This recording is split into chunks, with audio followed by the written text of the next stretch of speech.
Quiero, en primer lugar, agradecer a la universidad por esta invitación y a todos ustedes por su presencia.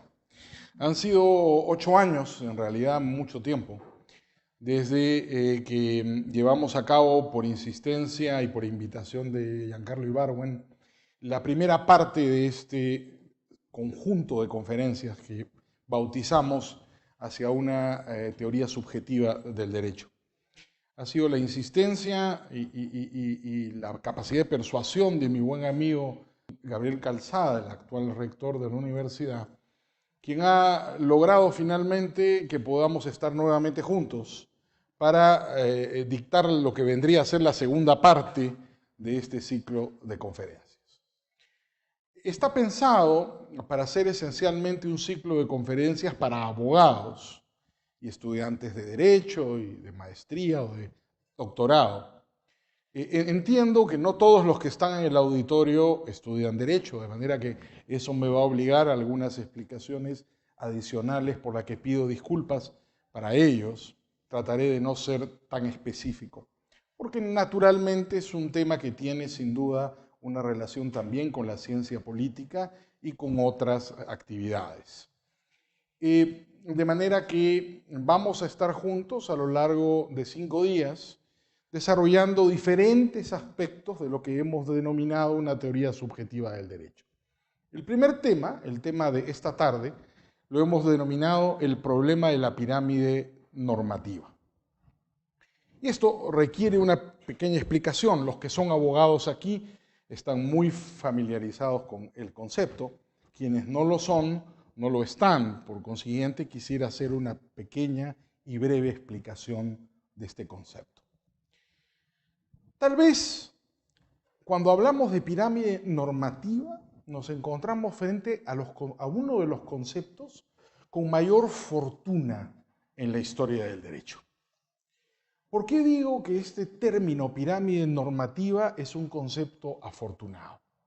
Porque desde hace aproximadamente 200 años, todos los abogados, o a todos los abogados, se nos ha enseñado el derecho utilizando la figura de una pirámide.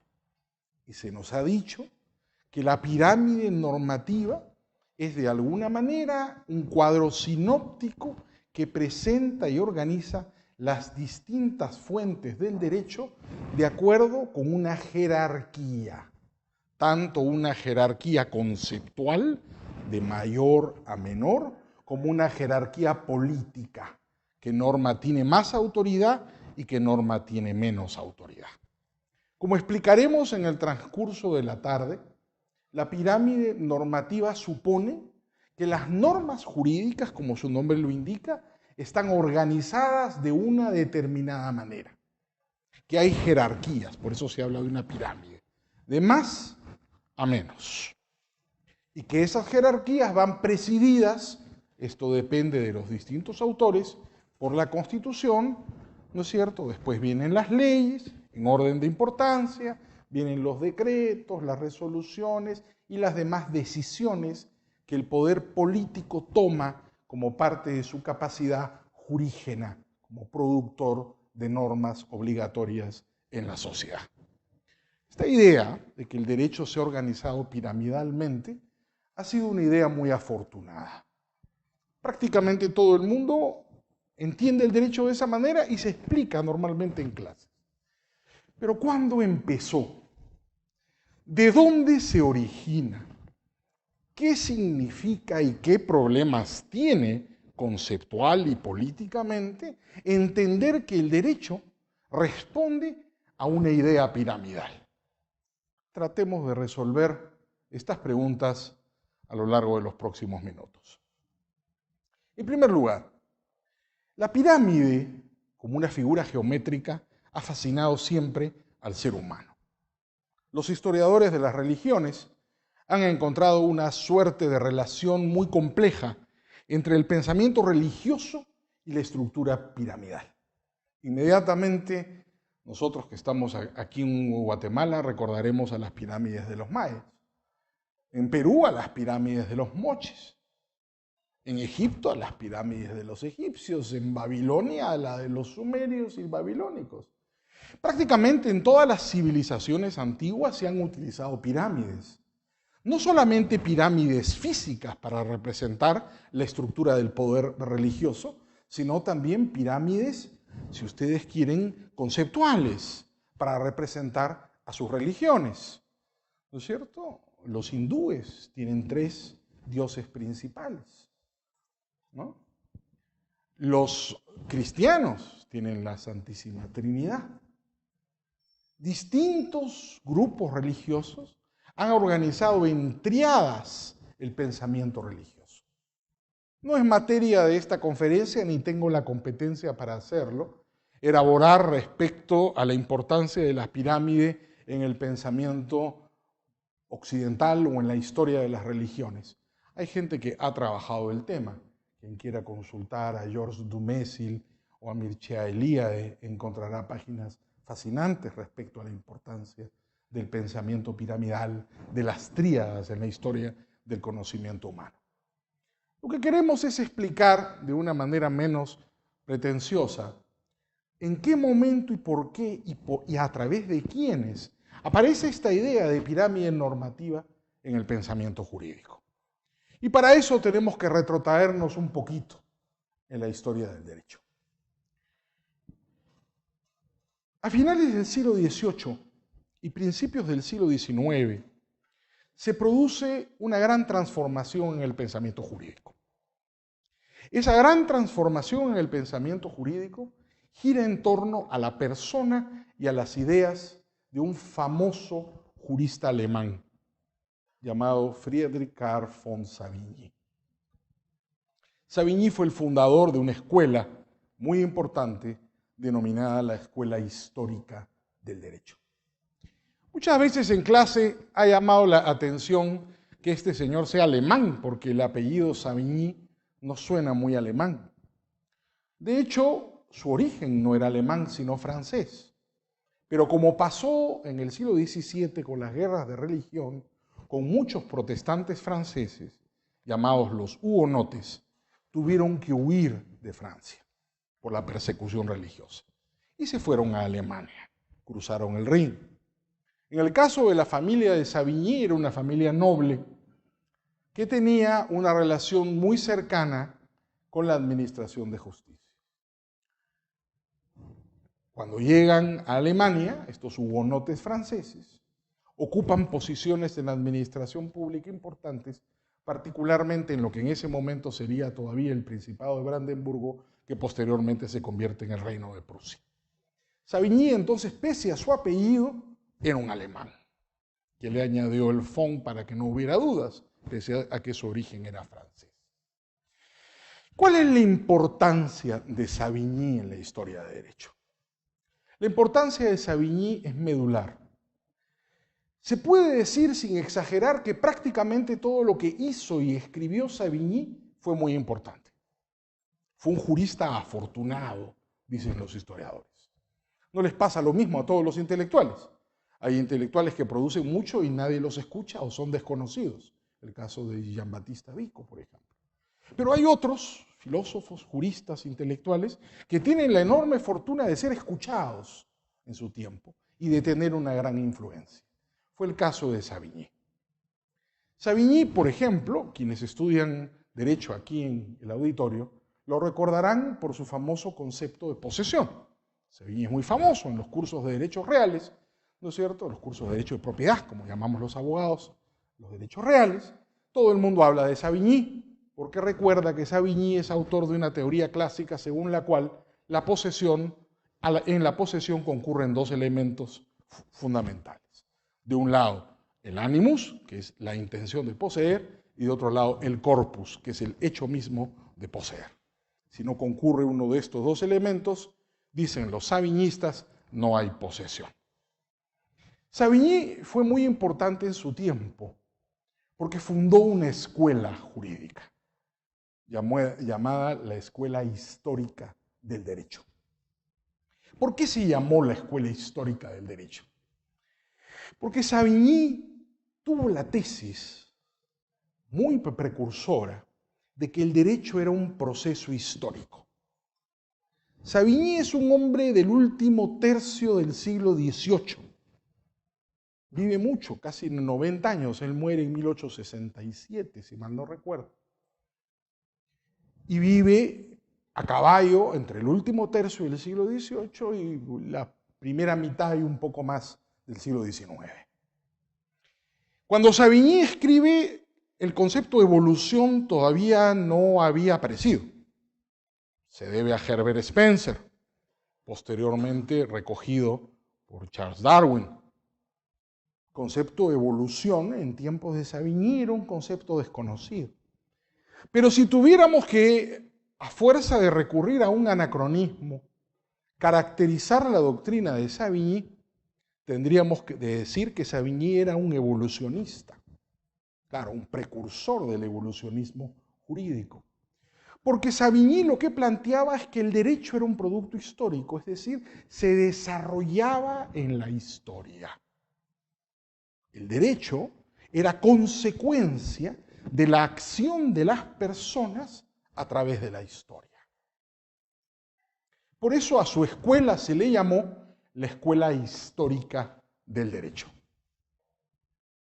Savigny en su tiempo fue un hombre muy polémico, que al desarrollar sus ideas, fundamentalmente, él escribió mucho, pero hay dos libros centrales, de la vocación de nuestro tiempo y el sistema de derecho romano actual, que son tal vez sus obras más importantes. Pero él sostuvo, al principio de su trabajo intelectual, una polémica muy intensa con otro intelectual muy importante de la época, llamado Anton Thibaut, también de origen francés, era otro hugonote francés, nieto de protestantes franceses, que habían huido, igual que en el caso de la familia de Savigny, a Alemania. Respecto de la codificación, Thibaut era un partidario de que Alemania adoptara un código como el Código Civil francés, y Savigny no. Savigny triunfó, porque mientras Savigny estuvo vivo y 50 años más, Alemania no tuvo un código civil, porque Savigny lo impidió. Era tal la fuerza de su persuasión y de su influencia intelectual. El Código Civil alemán, lo recordarán ustedes mejor que yo, quienes estudian Derecho aquí en el auditorio, es el BGB, que es de 1900. Es decir, Savigny se encargó que en Alemania nunca hubiera un Código Civil, y si lo hubiera seguido vivo, lo hubiera impedido. Savigny se hace muy famoso, como ustedes se dan cuenta, por muchas cosas y por muchas razones. Pero viene al cuento de nuestra historia una muy importante. Él es el creador de uno de los conceptos más importantes de la historia del derecho, el concepto de fuentes del derecho. Prácticamente todo el mundo sabe lo que es hoy día el concepto fuentes del derecho, porque a todos nos han enseñado el derecho suponiendo que el derecho se origina en alguna parte y va hacia alguna parte. Sin embargo, antes de Savigny, el término y el concepto eran completamente desconocidos. En el derecho medieval no hay tal cosa como la idea de las fuentes, ni en el derecho romano, ni en el derecho romanista. Es la gran contribución conceptual de Savigny a la historia del derecho. Y es además su gran contribución a la metodología de la enseñanza del derecho. Prácticamente todos los cursos de derecho empiezan de manera universal con una discusión acerca de las fuentes del derecho. No hay un solo curso para los que llevan aquí la carrera que no empiece con una discusión sobre las fuentes del derecho. Cuando empieza tu curso de derecho penal, lo primero que te explica el profesor es que en derecho penal hay una sola fuente del derecho. El principio de legalidad, la ley. Solo por ley se pueden crear delitos y solo por ley se pueden crear sanciones. Cuando empiezas tu curso de derecho civil, los profesores hacen una gran explicación de lo que son las fuentes del derecho, donde está la costumbre, la ley, la jurisprudencia, los principios generales del derecho. Hablaremos de los principios generales el jueves. Cuando hablas de derecho mercantil, lo mismo. En materia comercial, la lex mercatoria prioriza, por ejemplo, la costumbre sobre la ley. En tributario, reserva de legalidad, igual que el penal, solo se pueden crear impuestos, contribuciones o tasas por ley expresa. Sin embargo, esto es muy reciente en la historia del derecho. A pesar de su difusión, el concepto fuentes del derecho es muy reciente en la historia del derecho. Y se debe a Savigny, que fue el que introdujo esta idea de una manera muy exitosa, al punto que todos los abogados hoy día pensamos que hay una fuente en alguna parte. Es una metáfora, por supuesto, hídrica, ¿no? Savigny toma la idea de que el derecho es como si fuera un río, como si fuera un arroyo, que viene de alguna parte y va hacia alguna otra. ¿Por qué? Porque Savigny cree que el derecho es un proceso histórico, que viene de alguna parte y va hacia alguna otra. Y no encuentra una mejor manera de utilizar una figura metafórica para explicar su argumento que recurrir a la figura de un río, de una fuente hídrica. El derecho viene de alguna parte y va hacia alguna parte. Savigny fue un profesor afortunado, como hemos dicho, y logró además persuadir a muchos, además fue un hombre muy polémico, de la originalidad de sus ideas.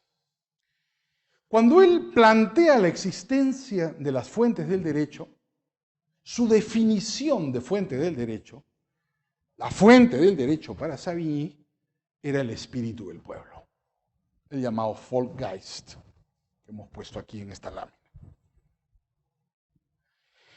Se ha querido ver una reverberación hegeliana en el concepto de Volksgeist, el espíritu del pueblo. Savigny y Hegel eran contemporáneos, Hegel un poquito más viejo que Savigny. Pero según los historiadores del derecho, no habría insulto mayor para Savigny que llamarlo hegeliano, porque se detestaban. De hecho, no fueron amigos. Y más bien hubo algunas páginas muy agresivas de Savigny contra Hegel. El pensamiento de Savigny fue un pensamiento muy complejo, es verdad. La idea de que la fuente del derecho es el espíritu del pueblo, el Volksgeist, el espíritu del pueblo, literalmente, es sin embargo una idea romántica. Savigny vive precisamente en el periodo en que se origina el movimiento estético denominado el romanticismo. Pero miren la curiosidad personal respecto de este personaje. Savigny, además de ser un profesor de derecho, además de ser un hombre polémico que participaba en discusiones de política pública, como si debe haber o no un código civil en Alemania, era un académico y un intelectual muy profundo. Las relaciones personales de Savigny probablemente nos permitan entender el sentido de su pensamiento. Savigny estaba casado con una señora muy famosa, que pertenecía a una familia muy famosa. Se llamaba Cunigunda Brentano. Cunigund Brentano. La señora Brentano era hermana del famoso poeta Clemens Brentano, que fue el fundador del romanticismo. Y por si fuera poco, su otra hermana, Bettina Brentano, estaba casada con el famoso poeta Armin von Arnim, que es uno de los fundadores del romanticismo literario. Como ustedes saben, en esa época, estamos hablando de los tiempos de la Revolución Francesa, las discusiones intelectuales no corrían en las universidades, sino en los salones. Muy al estilo de la Ilustración, la gente se reunía en las casas a discutir en torno a una buena comida acerca de las nuevas ideas filosóficas. El romanticismo surge en la casa de las hermanas Brentano, donde Clemens Brentano, cuyo hijo es probablemente uno de los grandes filósofos idealistas de todos los tiempos, ¿no? Se reunía con sus cuñados Savigny y von Arnim. ¿A discutir de qué? De literatura, de arte, de música, de historia, de derecho. Entonces, Savigny no era un abogado común y corriente, era un profesor erudito, casado con una de las hermanas Brentano, en cuya casa surge el romanticismo. Primero como el denominado movimiento Sturm und Drang, el viento y la tormenta, y luego como el movimiento romántico que todos hemos conocido, fue el movimiento predominante de la estética europea en la primera mitad del siglo XIX. En otras palabras, Savigny era un romántico. Fue parte del movimiento romántico. Eso explica su idea del proceso histórico como característico del desarrollo del derecho. Pero Savigny no solo era un romántico, no solamente pensaba que el derecho era el espíritu del pueblo, sino que además era un gran enemigo de la codificación, como ya les expliqué. Para Savigny las leyes estaban de más. Él creía que la costumbre era la esencia del derecho. Por consiguiente, le asigna un rol muy importante a los abogados y particularmente a los jurisconsultos, a los profesores de derecho. Porque entiende que los intérpretes del espíritu del pueblo son los jurisconsultos y no los legisladores. El Juristenrecht, el derecho de los juristas, es la consecuencia de la idea de Savigny de que el derecho es el espíritu del pueblo. Un poco como la poesía interpreta en el movimiento romántico el sentir popular, los profesores de derecho, los juristas, interpretan desde la idea savignista el espíritu del pueblo, que es la fuente del derecho. ¿Por qué hago esta introducción? Porque de otra manera no entenderíamos cómo aparece la idea de una pirámide normativa en la historia del derecho. Me voy aproximando ya al desarrollo del tema, acabando con la introducción que les propuse hacer. La fortuna de los profesores de derecho son sus alumnos. Esa es la razón por la que los profesores dictan. No lo hacen por dinero, no lo hacen por fama, lo hacen buscando alumnos que sean discípulos. Todo profesor de derecho exitoso mide su éxito por los alumnos que tiene, que al final terminan convirtiéndose también, como él, en profesores. Lo que los profesores hacen cuando enseñan es buscar discípulos que quieran seguir enseñando y continúen con la tradición académica. Y Savigny tuvo mucha suerte, porque tuvo probablemente entre sus discípulos a los abogados más importantes de la historia. Para empezar, y esto me imagino va a ser una sorpresa para ustedes, Savigny tuvo entre sus alumnos a dos personajes muy importantes, estos señores que he puesto aquí. Los hermanos Grimm, Wilhelm y Jacob Grimm, fueron alumnos de Savigny. La relación entre Savigny y los hermanos Grimm es una de las relaciones más complejas y más sugerentes en la historia del derecho moderno.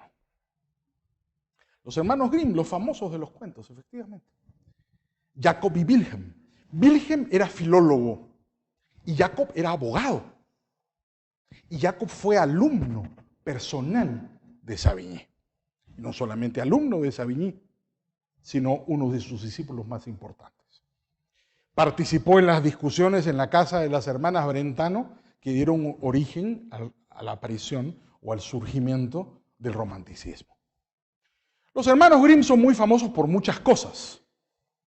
Se conoce de Wilhelm el famoso diccionario de alemán, que es hasta hoy el diccionario más importante de alemán. De Jacob, además de los dos se conocen los cuentos, pero de Jacob es menos conocida su participación como jurista. Sin embargo, Jacob tiene un libro fantástico que se llama de la poesía en el derecho, que es un estudio donde lo que Grimm trata de hacer es buscar el espíritu del pueblo. ¿Cuál es la tesis de Grimm? Grimm lo que trata de hacer es de seguir el programa de investigación de la Escuela Histórica del Derecho. Me explico. Savigny había dicho que la fuente del derecho es el espíritu del pueblo, el Volksgeist. Entonces, ¿qué plantea Grimm? Vamos a buscar en la experiencia popular la fuente del derecho. Por eso se le considera a Grimm uno de los fundadores o uno de los precursores de la sociología jurídica. ¿Y qué se pone a hacer Grimm con su hermano Wilhelm?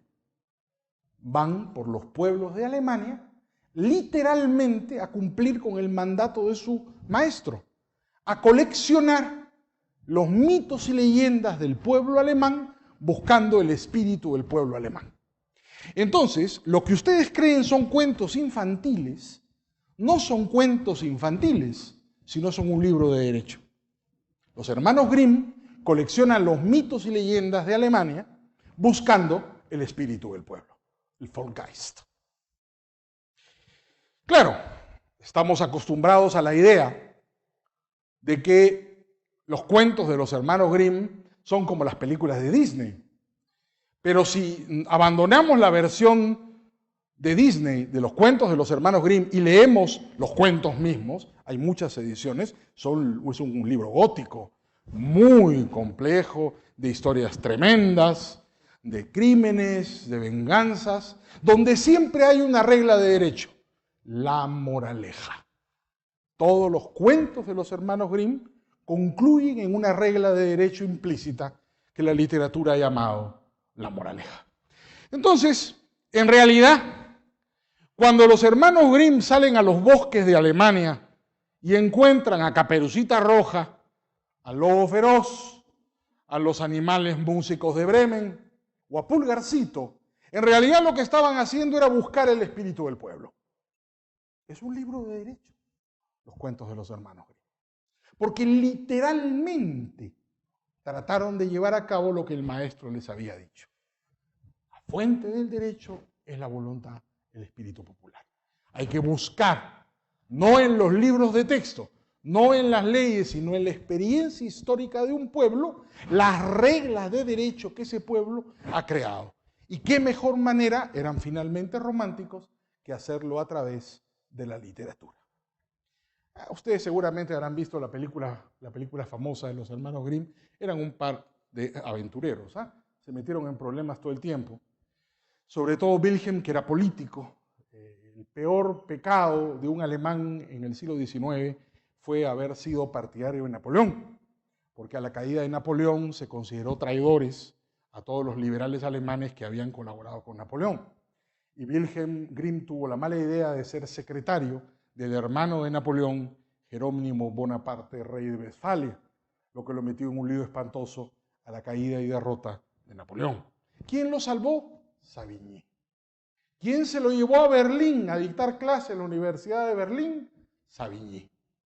Wilhelm von Humboldt, el hermano de Alexander, el gran naturalista, Wilhelm fue un gran académico liberal, había fundado la Universidad de Berlín, y de la que primero fue rector Fichte y después fue rector Savigny. ¿A quién se lleva Savigny a dictar clase con él? A Jacob Grimm. Probablemente Jacob Grimm fue su discípulo más cercano, uno de sus mejores amigos y su cómplice y compañero intelectual en todas estas aventuras. Lo interesante de Grimm es que se aproxima al derecho siguiendo el programa de investigación de la escuela histórica. Vamos a los bosques, vamos al pueblo alemán, vamos al campo, hoy día diríamos a hacer una investigación sociológica, antropológica, que fue lo que hicieron. Buscar, coleccionar los mitos y leyendas tratando de determinar cuál era el Volksgeist, el espíritu del pueblo. Sin embargo, Savigny no tuvo solo un discípulo, tuvo muchos. No solamente los hermanos Grimm fueron unos discípulos muy importantes de Savigny. Discurriendo por la otra vertiente de Savigny, hemos dicho que en Savigny, en las ideas de Savigny, hay dos corrientes: la romántica, que busca el espíritu del pueblo, y la racionalista, que hace a los juristas intérprete de ese espíritu. Savigny tuvo otro discípulo muy importante, que ha tenido una contribución decidida en la historia del derecho. Este señor, que está aquí, se llama Jorge Federico Puchta. Se escribe Puchta. Y es el autor de la llamada pirámide normativa. Probablemente muchos de ustedes creen que la pirámide normativa es obra de Kelsen, que lo he puesto acá abajito. Kelsen vivió un siglo después de Puchta. No es obra de Kelsen. Muchas veces se habla de la pirámide kelseniana, ¿no? Que es el dibujito que hemos puesto aquí, ¿no? Una ordenación de las distintas fuentes del derecho según su jerarquía. En realidad, la pirámide normativa no es obra de Kelsen. Kelsen no hace sino, como explicaremos después, reproducirla. Fue una contribución, tal vez la más importante, de Jorge Federico Puchta. ¿Quién fue Puchta? Puchta fue el otro gran discípulo de Savigny. Digo, por señalar solo dos, tuvo cientos de discípulos importantes, pero estos fueron los más importantes. Los Grimm, que crean la sociología del derecho y entran en una discusión, si ustedes quieren, metajurídica de los orígenes de las normas legales, y Puchta, que es el ultrarracionalista. ¿Por qué es importante Jorge Federico Puchta? Por muchas cosas. Murió joven, de manera que murió a los 40 años de una epidemia de tifus, de manera que no se sabe muy bien cómo habría sido el desarrollo de su pensamiento mayor. Se conoce el Puchta joven, que es el único que escribió. Puchta fue primero alumno de Hegel en el Gymnasium de Nuremberg. Por eso se dice que tuvo siempre una influencia idealista mayor que la de Savigny. De hecho, Savigny no era un idealista. Si pudiéramos clasificar a Savigny, yo diría que era un romántico realista, no un idealista. Pero Hegel fue profesor primero de Puchta. Y luego Savigny fue profesor de Puchta. Y fue su discípulo predilecto tal vez. Su más amigo fue Grimm, pero el discípulo engreído de Savigny, sin duda, fue Puchta. Las ideas de Puchta deslumbraron a Savigny desde un primer momento. Lamentablemente, como les decía, Puchta muere joven, pero hace una de las contribuciones más importantes en la historia del derecho, que consiste en organizar las fuentes del derecho, el Volksgeist, en un sistema. La gran contribución puchtiana es la idea de que el derecho es un sistema y que las fuentes del derecho están organizadas sistemáticamente, regidas por dos principios: de mayor a menor, de la Constitución a las decisiones administrativas, de la norma más importante a la norma menos importante. La Constitución, después tenemos las leyes, los decretos reglamentarios del Poder Ejecutivo, otras normas y las decisiones administrativas, ¿no? Esta idea de que el derecho responde a una organización piramidal es la gran contribución de Puchta a la historia del derecho. Esta idea se basa ciertamente en dos principios implícitos. En primer lugar, un principio de jerarquía. En la idea de pirámide normativa existe la idea de que las fuentes del derecho están organizadas jerárquicamente, de mayor a menor. Pero también hay un principio lógico implícito, que es el principio de no contradicción. Existe la idea implícita en la pirámide normativa de que estas normas no pueden contradecirse. Es decir, la norma de menor jerarquía no puede contradecir a la de mayor. No puede haber una decisión administrativa inconstitucional. Sería contraria al sistema, es decir, inválida. Una ley no puede ir en contra de la Constitución. Un decreto no puede ir en contra de la Constitución. Hay pues dos principios implícitos en la idea de la organización piramidal de las fuentes del derecho. En primer lugar, la jerarquía, que es un principio de ordenamiento político, y en segundo lugar, un principio lógico. La jerarquía va de mayor a menor y luego un principio lógico de no contradicción en que la norma de menor jerarquía no puede contradecir a la de mayor jerarquía. Podríamos decir que todo el derecho moderno gira en torno a esto. Todo el derecho no es sino una nota a pie de página de la pirámide de Puchta. Todo lo que los abogados enseñan desde finales del siglo XVIII es esto. Son notas a pie de página de esto. Los constitucionalistas las acomodan de cierta manera, los penalistas las acomodan de otra, ¿no es cierto? Los tributaristas también, pero todo el derecho gira en torno a esta idea original, sencilla, muy fácil de explicar, sinóptica. Todo buen profesor tiene que ser capaz de, dibujando un cuadro sinóptico en su clase, explicarle hasta al menos favorecido la complejidad de su ciencia. Y Puchta fue un profesor exitoso.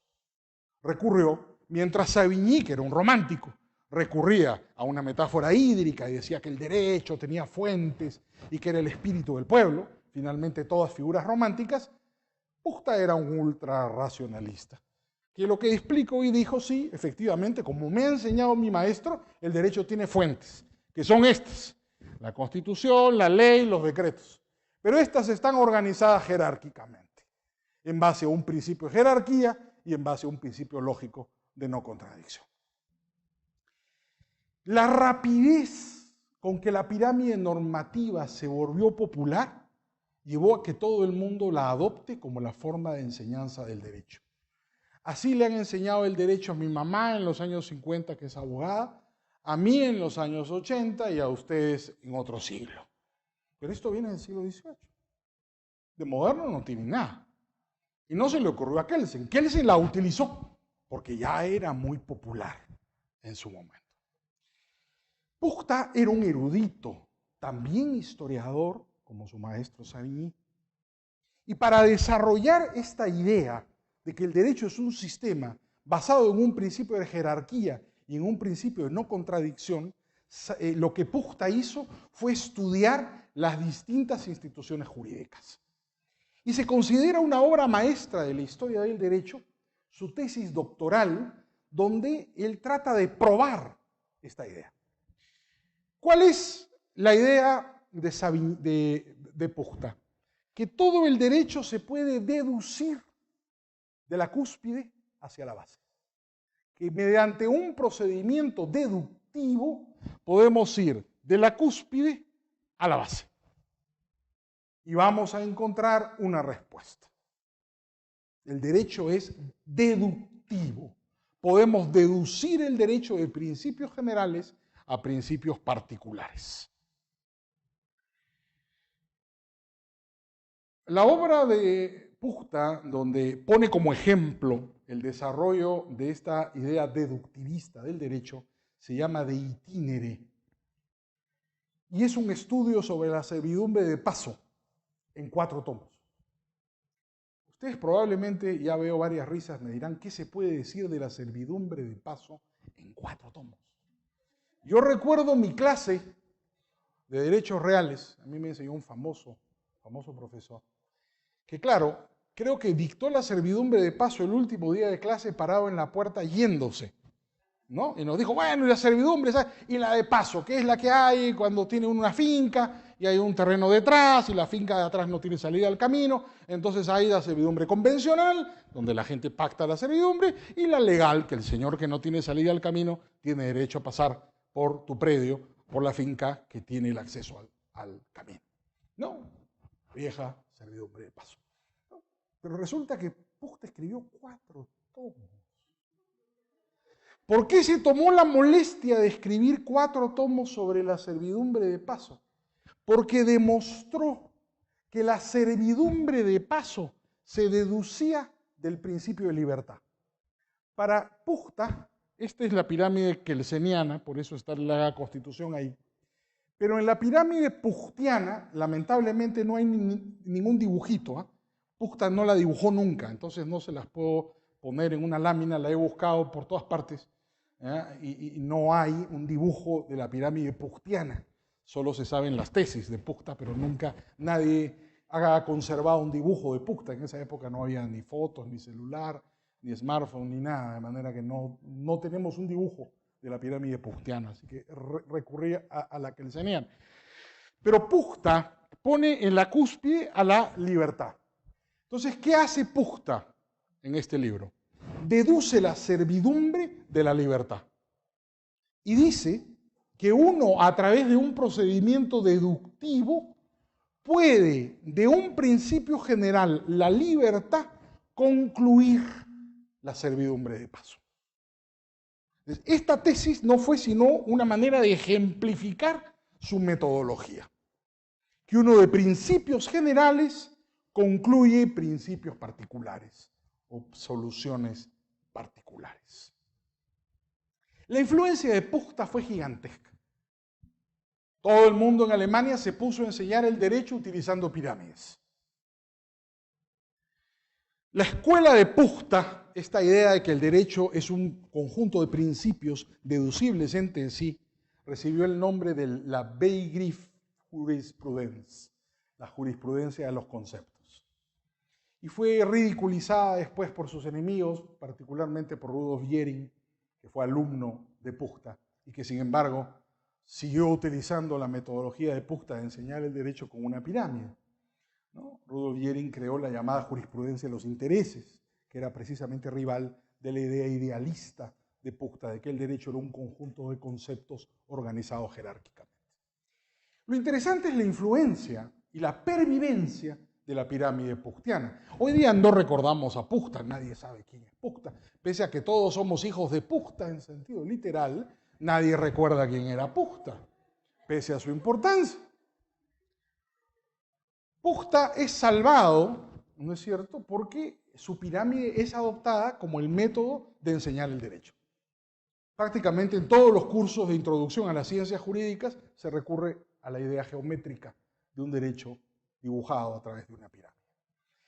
Fue un famoso jurista alemán llamado Franz Jerusalem, tiene un nombre tan hermoso, a mí me encanta este nombre, Franz Jerusalem, parece una poesía de Borges, que llamó a esto por primera vez el Weisgriff Pyramid, la pirámide de conceptos, que posteriormente Kelsen llama la pirámide normativa y algunos en un abuso de autoridad han transformado en la pirámide kelseniana, pero es en realidad la pirámide puchtiana.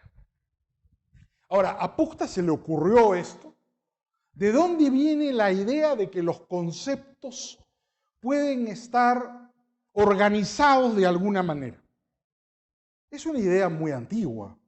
No es ciertamente una idea propia del pensamiento de Puchta. Puchta era un profesor de derecho muy sofisticado. Tenía un amplio conocimiento de filosofía y de historia del derecho, además de ser un alumno predilecto del viejo Savigny. Puchta conocía muy bien la filosofía y tenía un profundo conocedor de la lógica. La idea de que el derecho se organiza jerárquicamente a través de una estructura piramidal es muy antigua en la historia de la filosofía. Y se le debe, en realidad, a un famoso filósofo neoplatónico llamado Porfirio.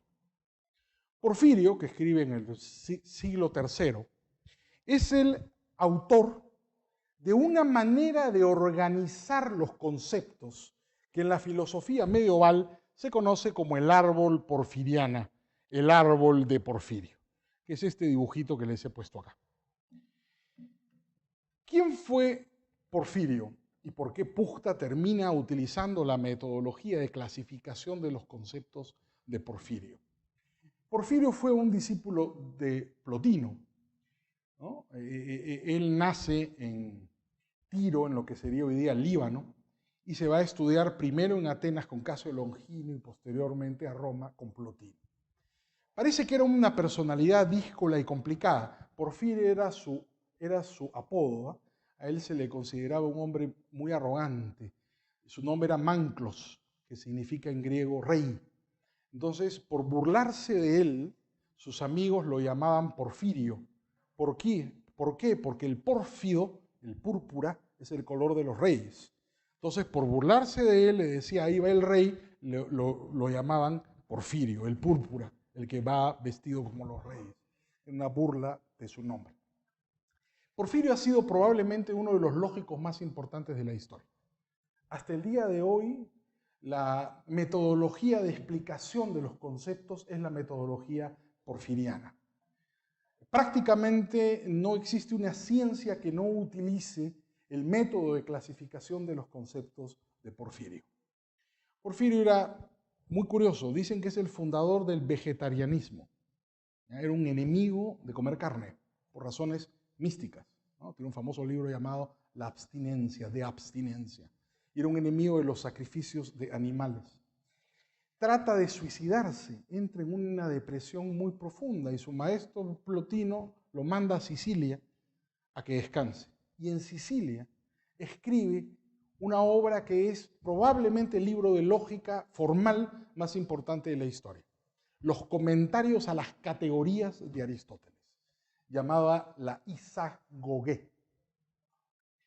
La Isagoge, o el Tratado de las 5 Voces, es probablemente el libro de lógica más importante de la historia de la filosofía.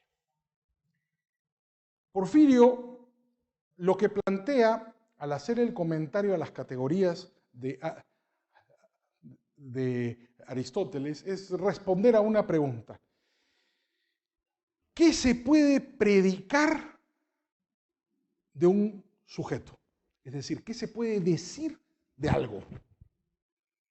Y explica que según Aristóteles, no pretende que sea una idea suya, simplemente difunde la idea de las categorías de Aristóteles, hay 5 cosas que se pueden decir de un sujeto o de algo, de un objeto, ¿no? 5 cosas que se pueden predicar de un sujeto.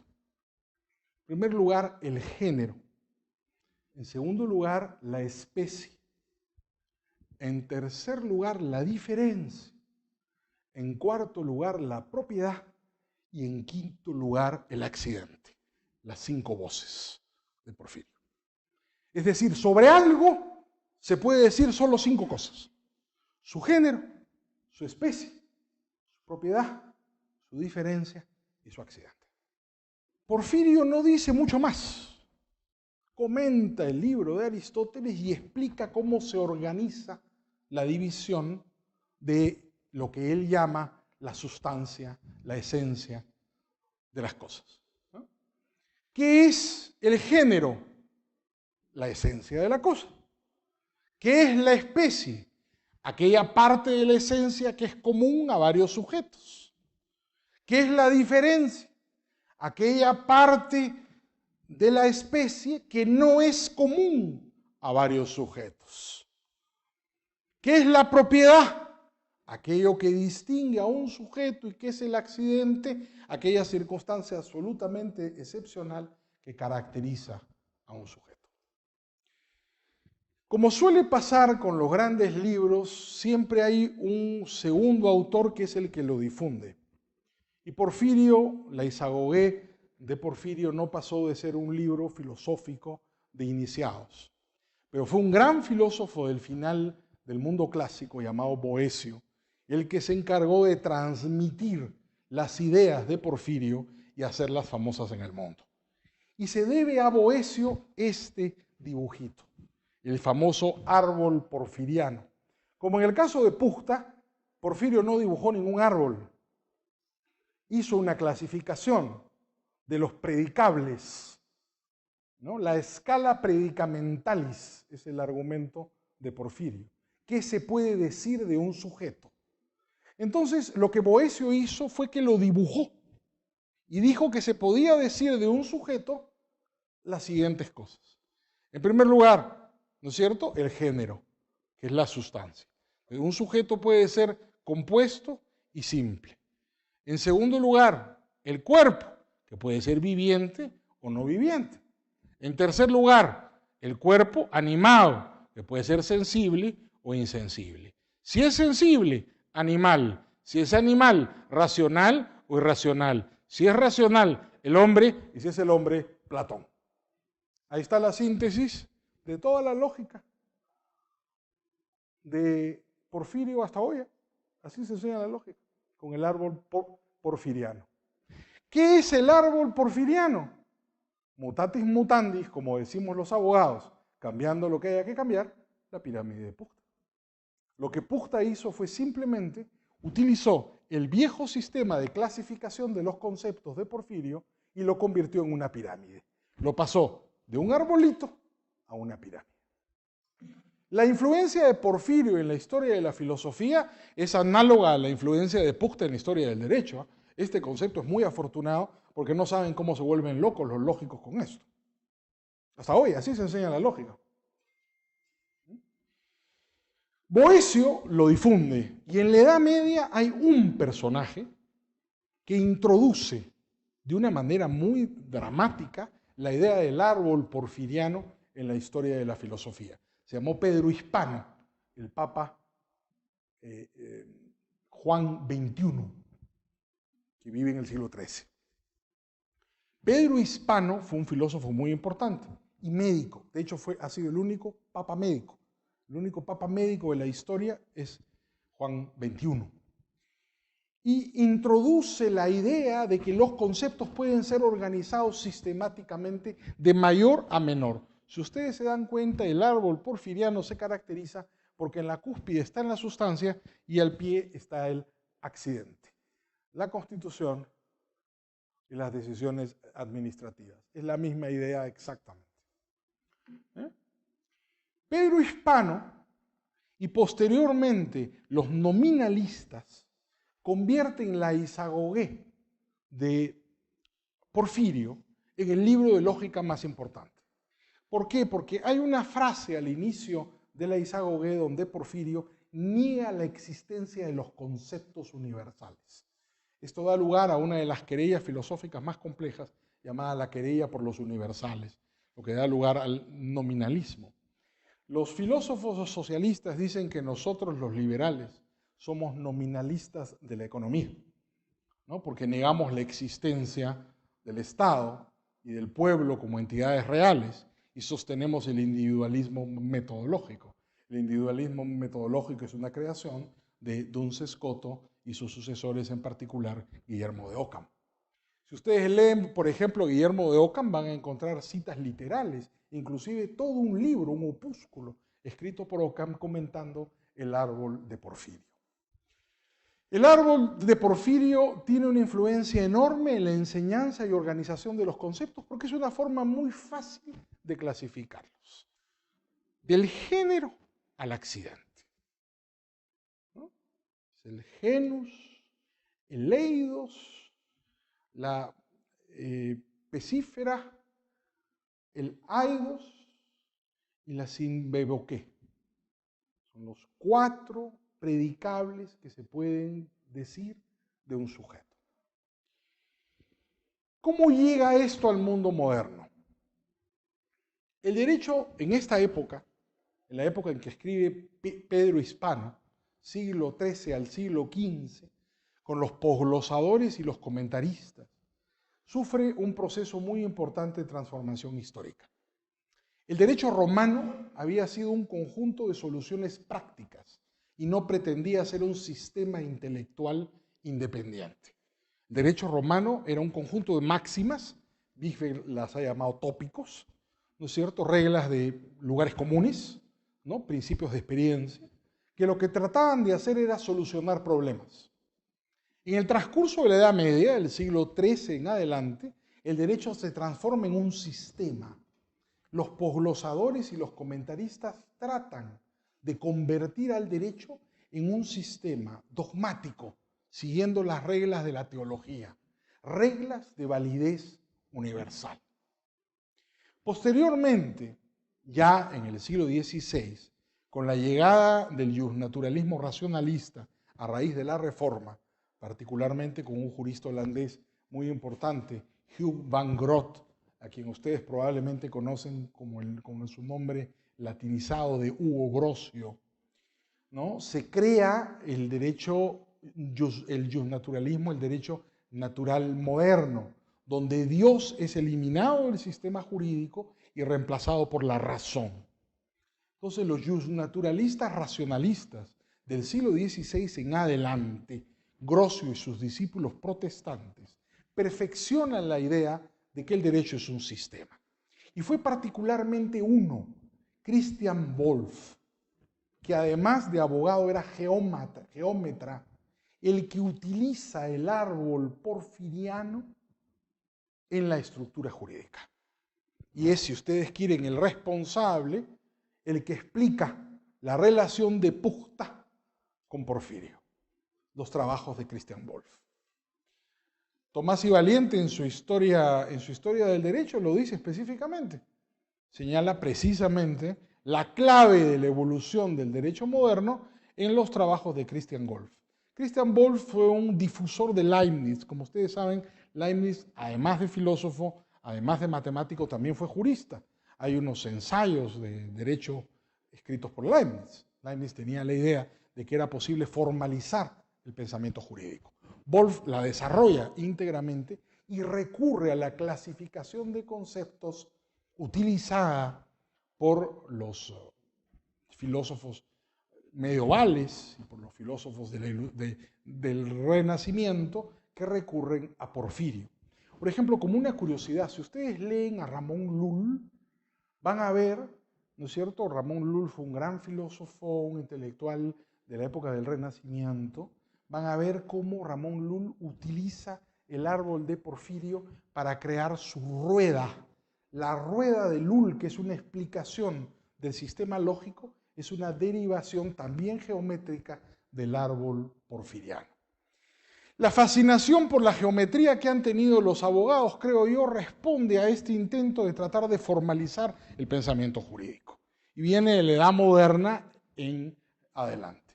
Con la dosis de idealismo que Fichte le introduce a la filosofía alemana, finalmente Fichte fue el primer rector de la Universidad de Berlín y Savigny fue el segundo, y Puchta era uno de los profesores y uno de los amigos, ¿no es cierto? Puchta es una especie de síntesis del pensamiento savinista, la idea del Volksgeist, formalizado a través de una estructura de pensamiento logicista que es heredera de la tradición porfiriana. Es decir, es una síntesis del pensamiento jurídico y lógico de los últimos 3.000 años o 2.000 años, por la influencia que ha tenido además en la historia jurídica. Entonces, si tratamos de entender cuál es el origen y la importancia de la pirámide normativa, llegaremos a la conclusión que no es otro sino un intento de formalización de la ciencia jurídica a través de una propuesta, si ustedes quieren, geométrica. Yo soy de los que creo que Puchta no pretendía que el derecho fuera una pirámide, que recurrió a una metáfora geométrica, como Savigny recurrió en su momento a una metáfora romántica del arroyo, del río, que era el derecho. Pero lo que Puchta sí creía es que el derecho era un sistema organizado de más a menos y basado en la no contradicción. La norma de menor jerarquía no puede contradecir a la norma de mayor jerarquía. Y la norma de mayor jerarquía se impone a la norma de menor jerarquía. Desde ese punto de vista, utiliza la metáfora geométrica porque es la que mejor le permite explicar el ordenamiento del sistema. Cuando posteriormente Kelsen reelabora el positivismo jurídico, encuentra muy sencillo utilizar esta metodología para explicar sus ideas, ¿no? El positivismo jurídico en realidad no es una creación kelseniana, el positivismo jurídico fue creado mucho tiempo antes. Michel Villey, el famoso profesor de la Sorbona, dice que el primer positivista fue Hobbes. La gente discute, hay una agria discusión si Hobbes, uno podría decir que era positivista y si no incurre en anacronismo al decirlo, pero Villey tiene un punto, dice que Hobbes es el primer positivista porque para Hobbes el estado de naturaleza solo termina por la autoridad absoluta del príncipe. Entonces la única fuente del derecho es la voluntad del príncipe. Hobbes era absolutista. Hay otros que creen que esta idea de Villey es anacronista, que es un exceso acusar a Hobbes de positivista jurídico. Pero sí está claro que el primer positivista, en todo caso, si hemos de ser benevolentes con el viejo Hobbes, fue Jeremy Bentham. Jeremy Bentham, que también está por acá. Esta foto es de lo más especial. Esta es la momia de Bentham. ¿Ya? Ahí está Bentham con su cabeza abajo. Y eso tiene una explicación, como una curiosidad histórica. Bentham fundó una universidad muy famosa, el University College en Londres.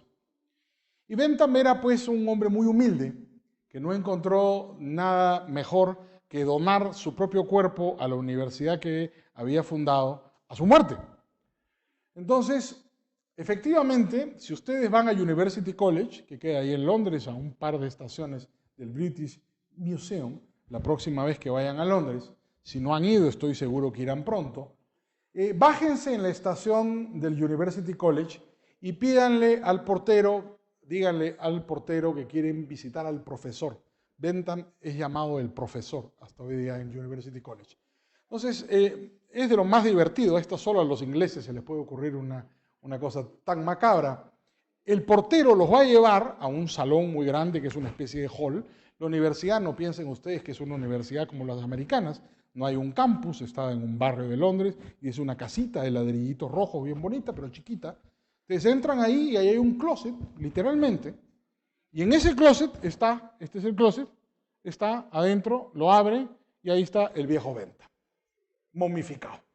Y está exactamente igual como dictaba clase. Bentham era un hombre gordo que dictaba con un curioso sombrero de paja sus clases. Entonces lo han momificado exactamente igual, con su sombrero de paja, con su traje, con su saco de tweed, con un bastón entre las manos y sentado. Él dictaba clases sentado. La curiosidad, y por eso me dirán, perdón, doctor Gersi, ¿y cómo es posible que sea la momia si está la cabeza? Es que la cabeza se les pudrió. No tenía el taxidermista, dicen las fábulas allá en la universidad, que llamaron a un taxidermista de un club inglés que tenía habilidad para disecar leones, leopardos y elefantes para los clubes ingleses. Y nunca había disecado una persona y el taxidermista se puso muy nervioso. Entonces no resultó un buen trabajo de taxidermia y lamentablemente la cabeza se pudrió.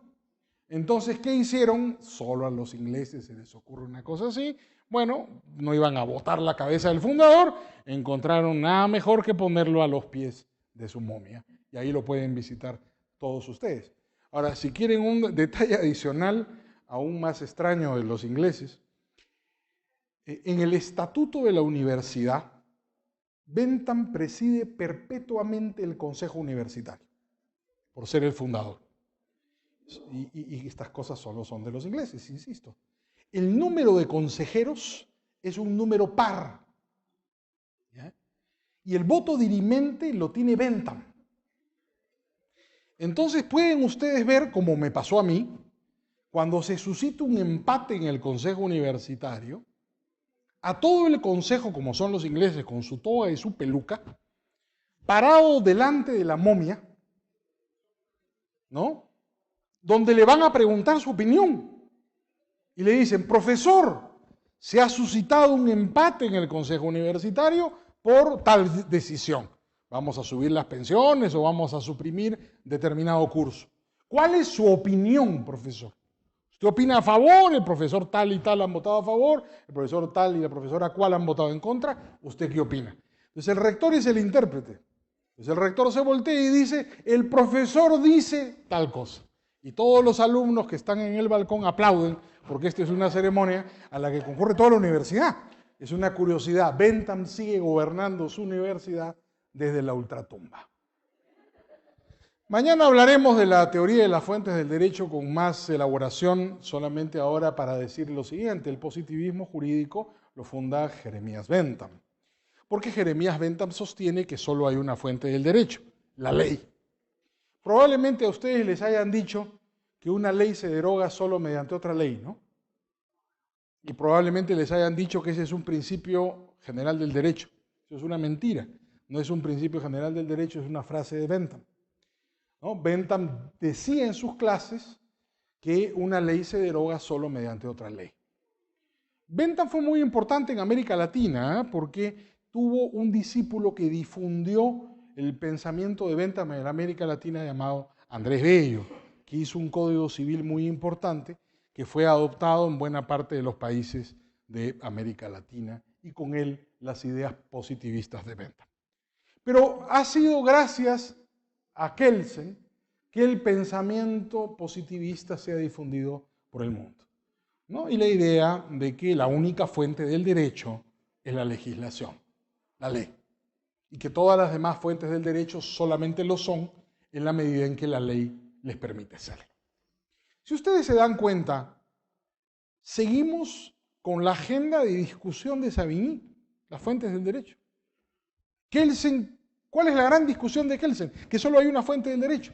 ¿Cuál es la gran discusión de Puchta? Que hay muchas fuentes del derecho organizadas racionalmente en un sistema jerárquico. ¿Cuál es la discusión de los hermanos Grimm? Que el derecho hay que irlo a buscar al pueblo, a la literatura, que ahí está, escondido en los mitos y leyendas populares. Al final, la agenda de discusión jurídica hasta hoy es la agenda de Savigny. Lo que discutimos es cuáles son las fuentes del derecho, si son todas o una sola, si la ley prima sobre las otras, si la fuente escrita o la fuente consuetudinaria. Finalmente estamos discutiendo en el mismo sitio. ¿Por qué he querido hacer una reflexión sobre el origen o sobre lo que he denominado el problema de la pirámide normativa? Y con esto termino. Por la razón siguiente. El derecho es un sistema organizado jerárquicamente. El derecho, como creen los positivistas, es solamente la ley escrita. O como creen los justnaturalistas, es producto de la voluntad divina, si somos justnaturalistas religiosos, o la voluntad natural, como creía Grocio y los justnaturalistas racionalistas. Yo quiero compartir con ustedes una discrepancia. Yo no creo que el derecho sea un sistema como el que pretenden a través de la pirámide normativa proponer los abogados. Yo creo que de hecho no estamos frente a un sistema. Me atrevería a decir que el derecho no es un sistema, que el derecho no es lógico, no es un sistema jerárquico y además no se crea monopólicamente. Implícita en la idea de una pirámide está la idea de que el derecho es un producto monopólico de la autoridad estatal. Yo quiero compartir con ustedes una tesis distinta, que el derecho en realidad se crea monopólica, se crea competitiva y no monopólicamente. Savigny tuvo razón probablemente, sus intuiciones y sus propuestas fueron geniales. El derecho es una especie de proceso, una especie de producto histórico que se crea mediante evolución. Savigny no usó la palabra, pero sí lo dio a entender. Pero el derecho es mucho más que la ley. La ley es una de las formas de crear el derecho, pero no es la única y tal vez no es la más importante. El derecho no se crea monopólicamente, no responde a un sistema. El derecho se crea descentralizada y competitivamente. Las distintas fuentes del derecho conviven entre sí en una sociedad.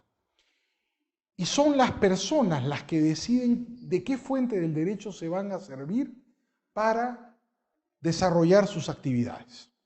Cuando, por ejemplo, el costo de cumplir la ley excede al beneficio subjetivamente considerado, la gente se desplaza de una fuente del derecho hacia otra, de la ley a la costumbre. Y cuando el costo de cumplir la costumbre excede al beneficio subjetivamente considerado, se desplazan de la costumbre a la ley y así sucesivamente. No hay tal cosa como un sistema jurídico. El derecho, como explicaremos el miércoles, el día de mañana, sirve para algo, pero es un sistema, como explicaré yo, de difusión del conocimiento. No es un sistema lógico, es una colección de máximas de experiencia que la gente utiliza de acuerdo con su propio particular interés. El sistema no es exterior a la voluntad de las personas que lo obedecen. El sistema está en cada una de las personas que se sirven de alguna regla de derecho, legal, consuetudinaria, jurisprudencial, doctrinal o la que fuere para solucionar un problema específico. El derecho no tiene una existencia independiente de la voluntad de las personas que la obedecen. El derecho solamente existe en la voluntad de las personas que la obedecen. La idea de una pirámide normativa en la cual el derecho se rige por un principio de jerarquía y por un principio de no contradicción termina siendo absurda. En primer lugar, porque no hay un principio de no contradicción. El derecho es lógico, se rige por un principio de no contradicción. Las normas de derecho son lógicas. Aquí hay una gran confusión. El razonamiento judicial puede ser lógico.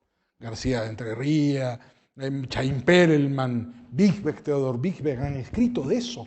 Klug, el mismo Kelsen. El razonamiento jurídico, el razonamiento del juez, tiene que ser un razonamiento lógico, si no incurre en falacia, no me cabe duda. Pero el contenido del derecho es lógico. Piensen por un minuto en una regla de derecho, una regla elemental. El que causa un daño a otro debe indemnizarlo. Esta regla de derecho, ¿no? Sin anticipar mucho la discusión de mañana, quiero que se den cuenta del argumento. ¿Esa regla es lógica? ¿Qué es lógica? ¿Cuándo es lógica una proposición? Cuando puede responder a la pregunta verdadero o falso. ¿Correcto? Cuando algo es verdadero o falso, es lógico o ilógico. Muy bien. El que causa un daño a otro debe indemnizarlo. ¿Es verdadero? ¿Es falso? Ni uno ni el otro. No es ni verdad ni falsedad. No tiene nada que ver con la verdad o falsedad. ¿Qué es una regla de derecho como el que causa un daño a otro debe indemnizarlo? Una regla de experiencia. Es más eficiente, es mejor, es conveniente. A las sociedades que han aplicado esta regla les ha ido mejor que a las sociedades que no la han aplicado.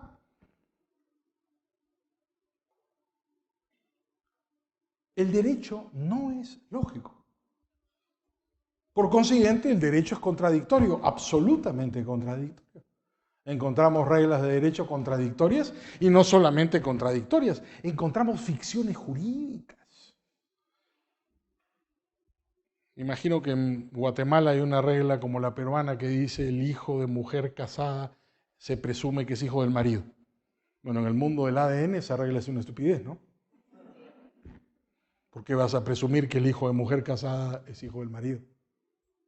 Si puedes determinar hijo de quién es o hijo de quién no es. ¿Qué tiene que ver el derecho con la lógica? Lo impresionante es que hay un montón de gente que cree que el derecho es lógico, como Puchta,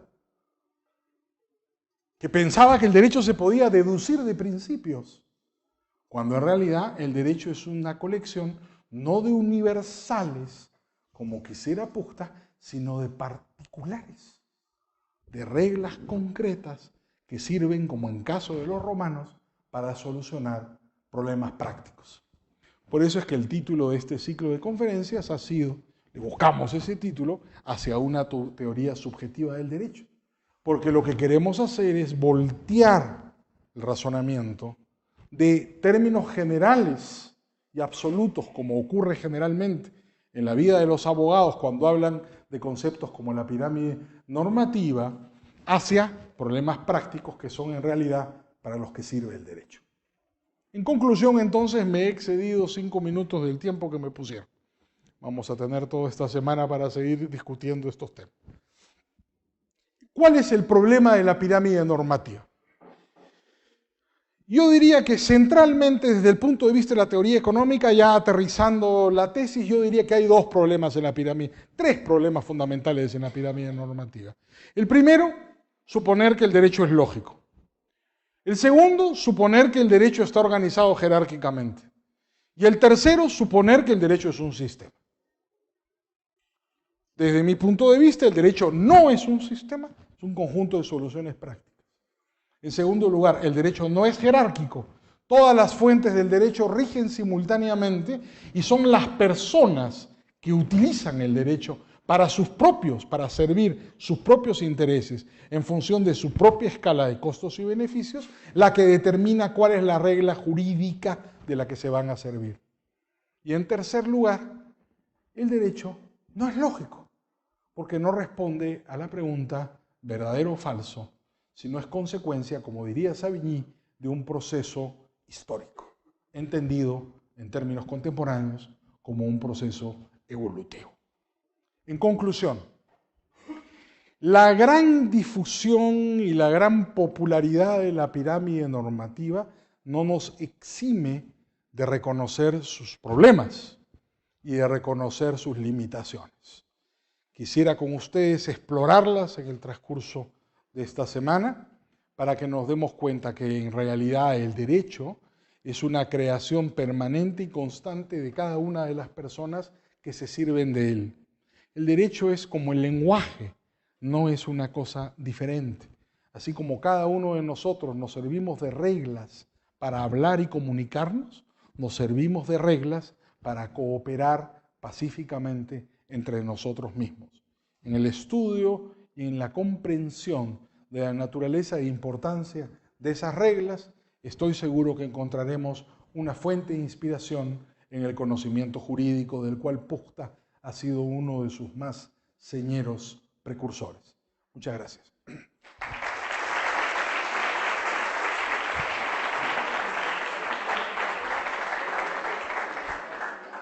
Tal vez mi pregunta va un poco influenciada con los videos de las conferencias anteriores, pero sí quería preguntar un poco en cuanto a la competencia de las fuentes, porque usted había, por ejemplo, enfatizado una comparación entre cuando una persona elige la costumbre sobre la ley.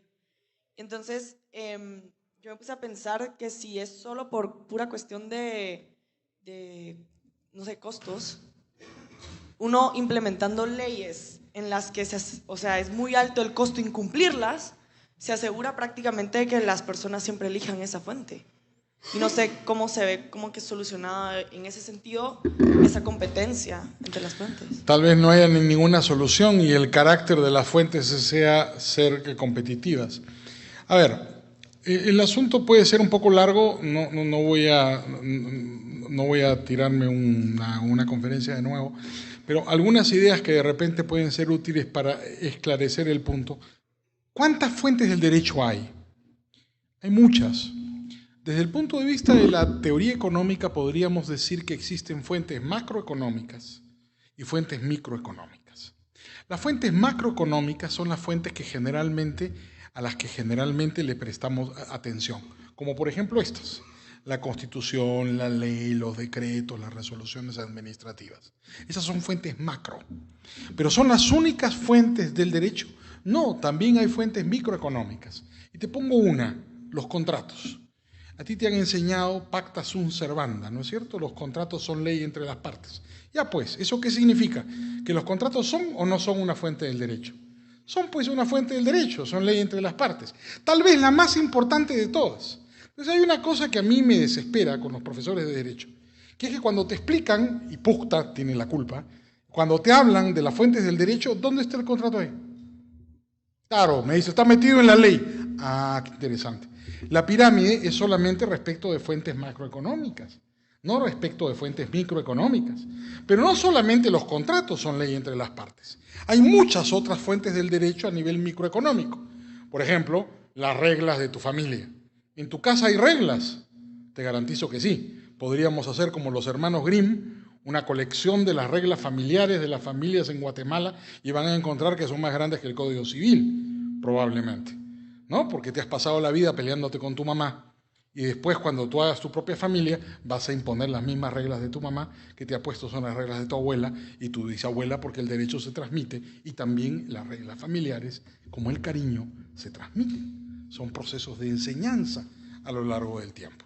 Pero no solamente hay contratos y reglas familiares, también en tu club, en tu barrio, en tu vecindario, en tu iglesia hay reglas que la gente usa y se desplaza de una regla hacia otra, no solamente a nivel macro, también a nivel micro, porque la gente puede desplazarse de un contrato a la ley, de la ley a la costumbre, de la costumbre a las reglas de la iglesia, de las reglas de la iglesia a las reglas de tu provincia o de tu comunidad indígena, de las reglas de tu comunidad al contrato y así sucesivamente. Todas las reglas, mira, el sistema de fuentes es como un menú en una cafetería. Ahí están todas las reglas, como el diccionario, como las reglas del lenguaje. Están todas las reglas, tú las usas, dependiendo de qué quieres comunicar. El derecho es una cosa semejante, ahí están las reglas. Es la persona la que las usa, dependiendo de cómo quiere cooperar con los demás y de qué reglas se quiere servir. ¿Cuál es el punto central? Bueno, el costo y beneficio. Una regla de derecho no le cuesta igual a dos personas iguales, porque no todos sacrifican lo mismo para cumplir con ella. Como el costo es subjetivo y el costo es la oportunidad sacrificada, la misma ley no le cuesta lo mismo a dos personas iguales. Hay unas personas que sacrifican más para cumplir con la ley y hay otras personas que sacrifican menos para cumplir con la ley. Hay unas personas que sacrifican más para cumplir con la costumbre, hay otras personas que sacrifican menos para cumplir con la costumbre. Igual con los contratos y con todas las demás reglas. Las costumbres, se habla mucho de las costumbres, pero las costumbres también son un tema bastante complejo. Generalmente se habla de las costumbres como si fuera un fenómeno colectivo. ¿Hay costumbres individuales? Joaquín Costa, un famoso jurista español, decía que sí, que además de las costumbres colectivas, hay costumbres individuales análogas al acto jurídico, y que las costumbres individuales también deben ser una fuente del derecho. De tal manera que si tú acostumbras a hacer una cosa a lo largo de tu vida, el derecho tiene que reconocer el carácter jurígeno de la costumbre individual, capaz de generar también reglas de derecho. Entonces, el problema de las costumbres es mucho más complejo que lo que se dibuja en un triangulito, ¿no? Eso, nunca me gustó la idea de una pirámide normativa. Si tú me dijeras cómo es, grafique usted el sistema de fuentes, diría que es una esfera donde hay miles de puntos alrededor del centro, que todos tienen el mismo radio, y que todas las reglas se encuentran vigentes simultáneamente, y son los ciudadanos los que deciden qué regla van a utilizar en función de su propia escala particular de costos y beneficios. Lo cual nos lleva a dos conclusiones inmediatas. En primer lugar, que no hay el sistema jurídico, la pretensión puchtiana de un sistema jurídico no existe, y en segundo lugar, que el derecho no está basado en un principio de no contradicción. Todas las reglas rigen simultáneamente. Son las personas las que utilizan las reglas. No es el sistema el que se autoimpone, de tal manera que te obliga a ti a utilizar una regla. Si un tengo entendido, su teoría se basa en hacer una analógica y el derecho es praxeológico, debido a que las personas deciden en cada momento qué fuente del derecho van a utilizar.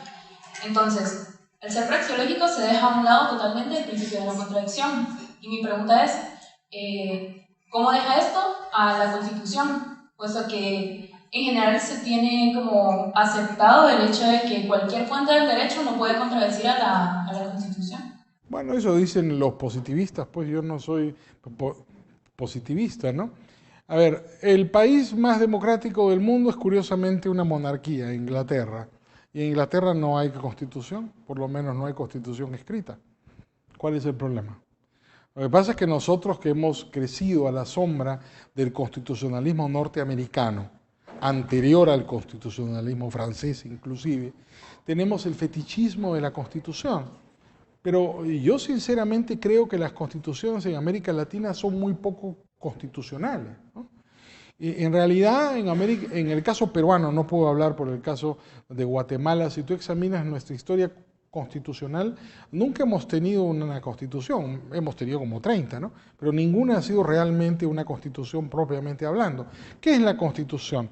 Digamos, la constitución es una limitación del poder a través del derecho, ¿no es cierto? Bueno, en el Perú las constituciones no limitan al poder, reflejan al poder. No son constituciones, son documentos revolucionarios. Cada vez que ha habido un golpe de Estado en el Perú, han promulgado una nueva constitución. Y eso es así en toda América, en Chile, en Argentina, que fue lo primero que hizo el señor Chávez, sacar su constitución. Esa es una maña latinoamericana. Das un golpe de Estado y haces tu propia constitución. Entonces la constitución en realidad no es un límite al poder, es un reflejo del poder. Eso para mí no es constitución.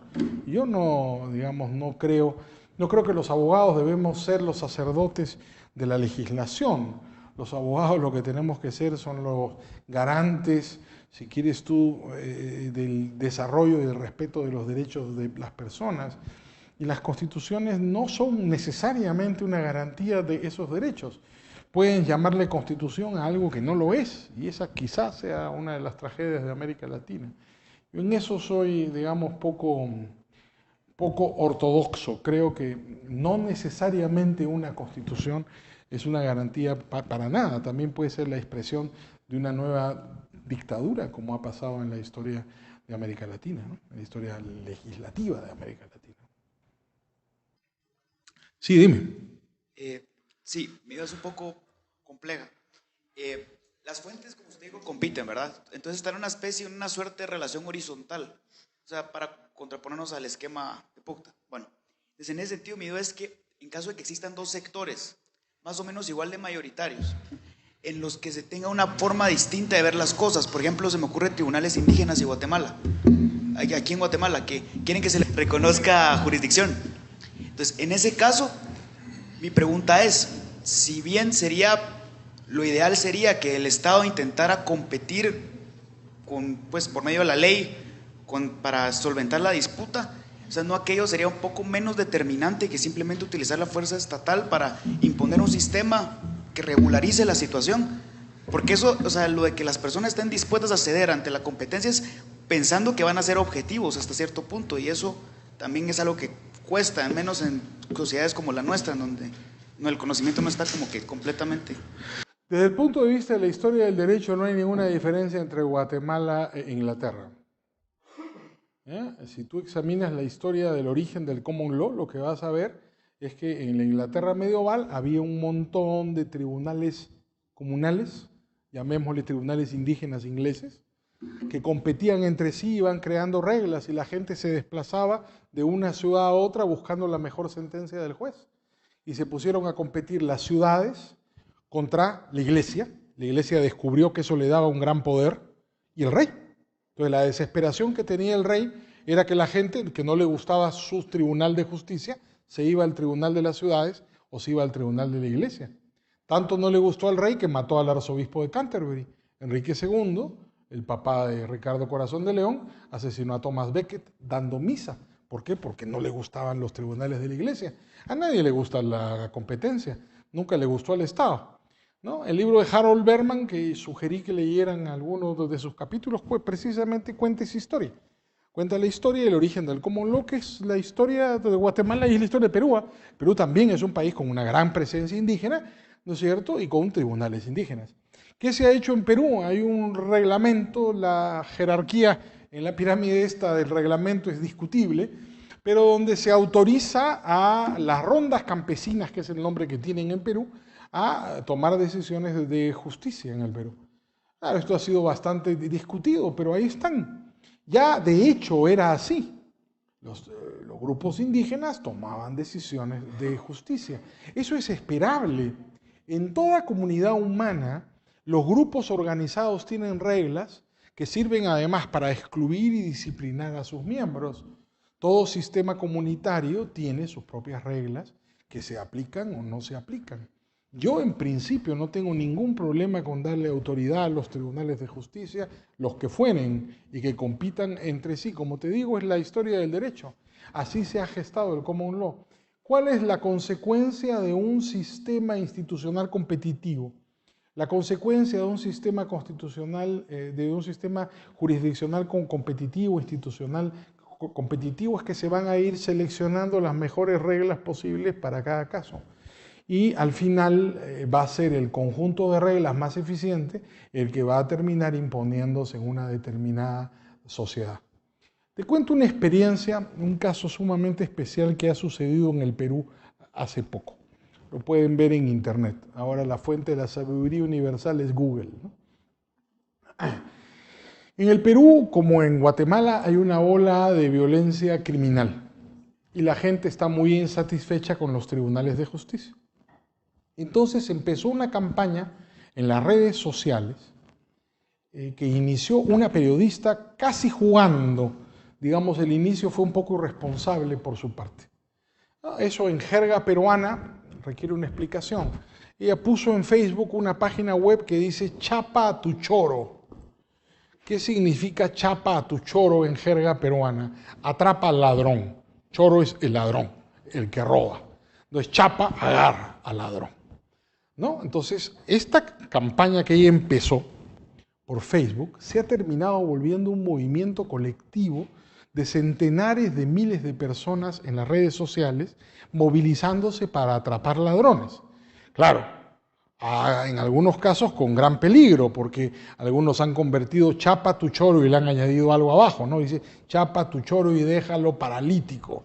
Otro, chapa tu choro y quémalo. Chapa tu choro y mátalo.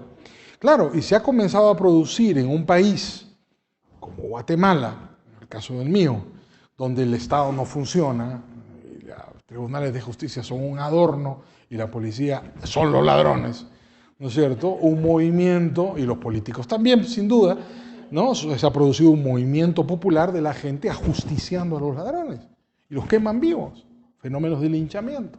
Claro, el debido proceso debe ser una garantía fundamental de toda persona y ciertamente esto puede incurrir en graves violaciones de la libertad personal.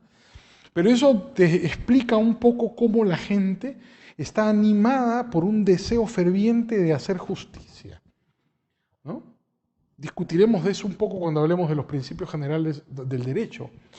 Y la gente quiere hacer justicia de distintas maneras. Hay mejores maneras de hacer justicia que otras.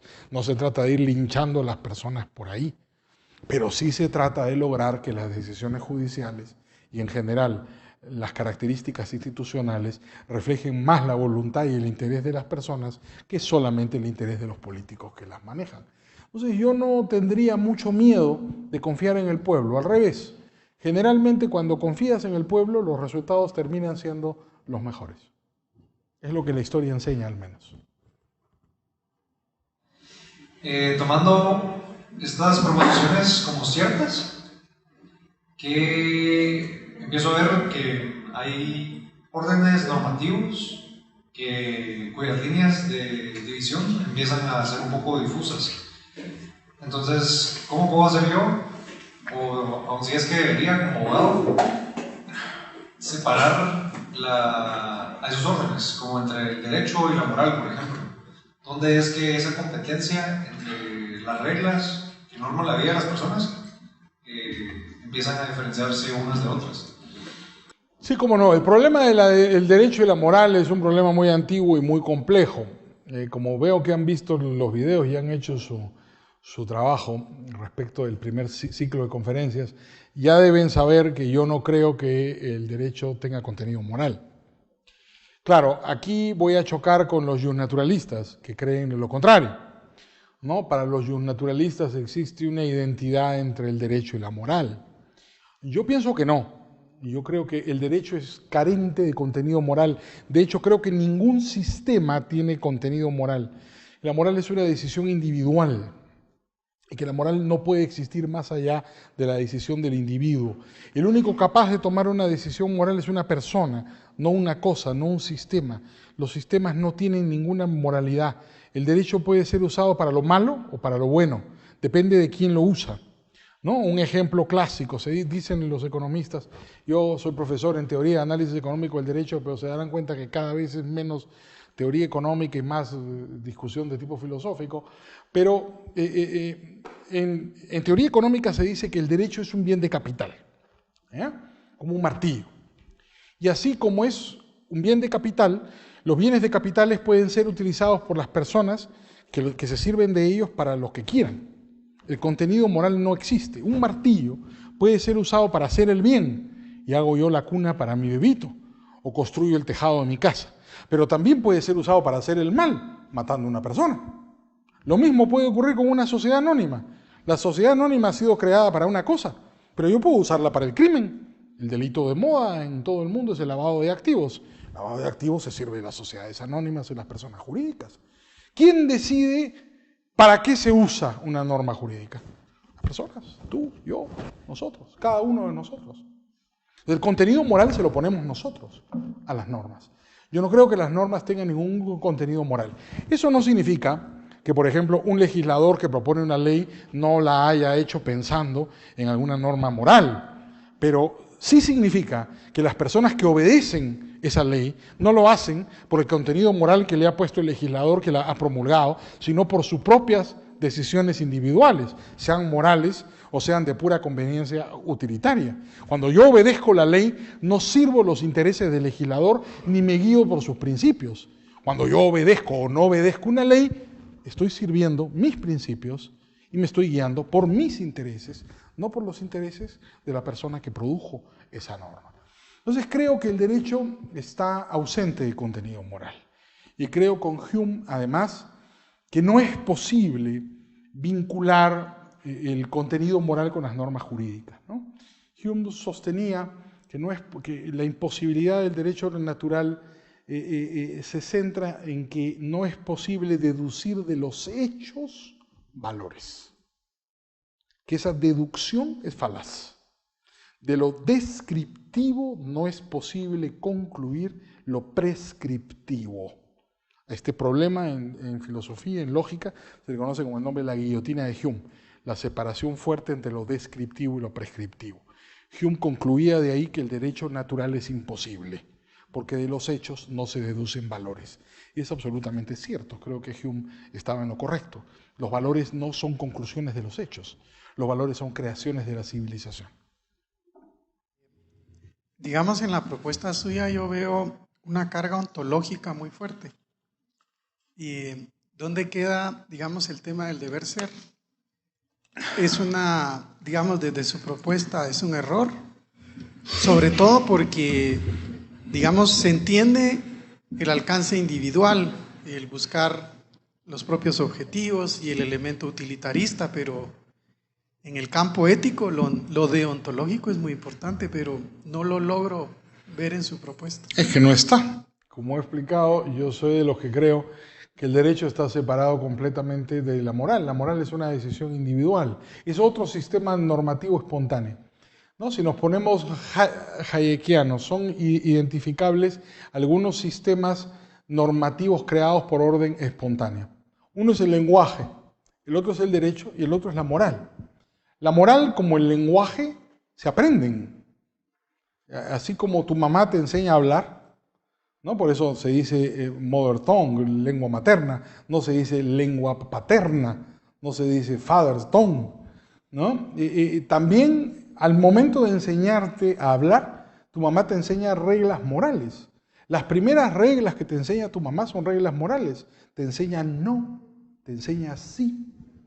Son reglas de decisión individual, son reglas morales. La madre transmite la moralidad como la madre transmite la lengua.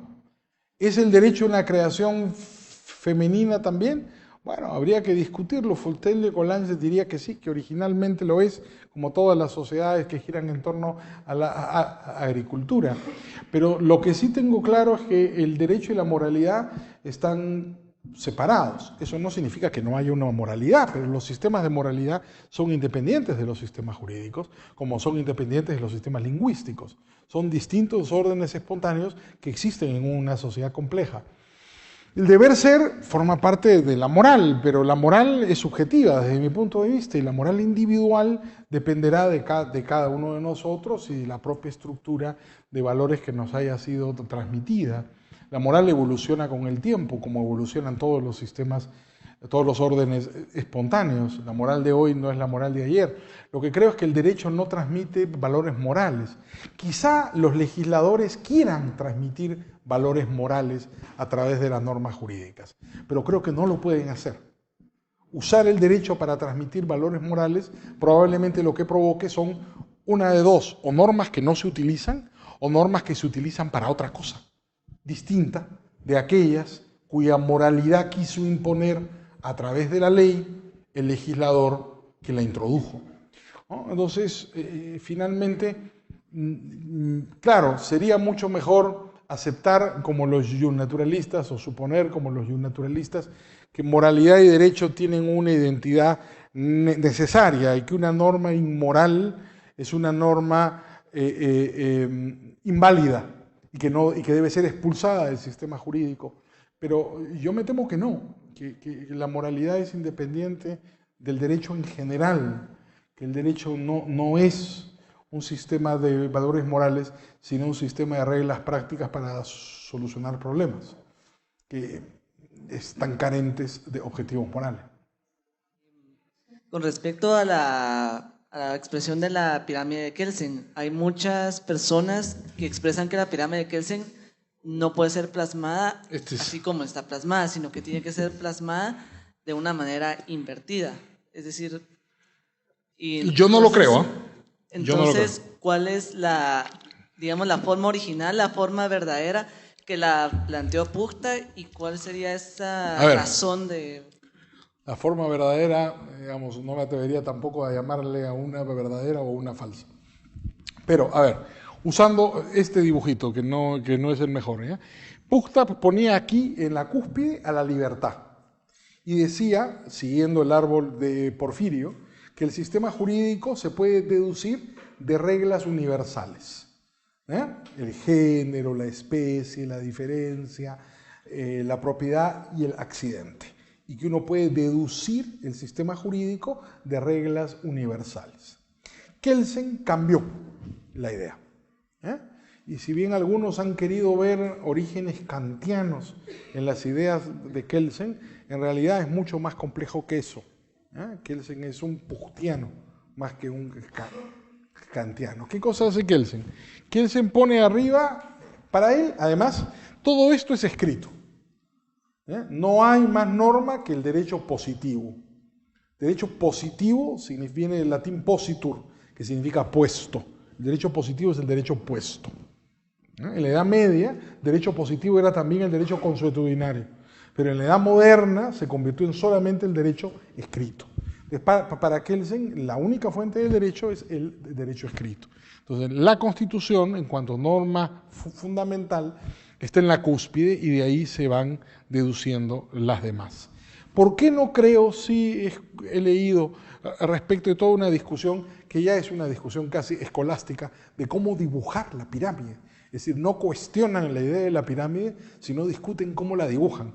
¿No? Y hay unos que la dibujan al revés. Yo diría, ¿por qué no la dibujan de costadito también? Si el triángulo tiene tres lados, ¿no? ¿Por qué no la ponen de costado? En realidad te voy a decir por qué no. Porque creo que no digo que sea verdad.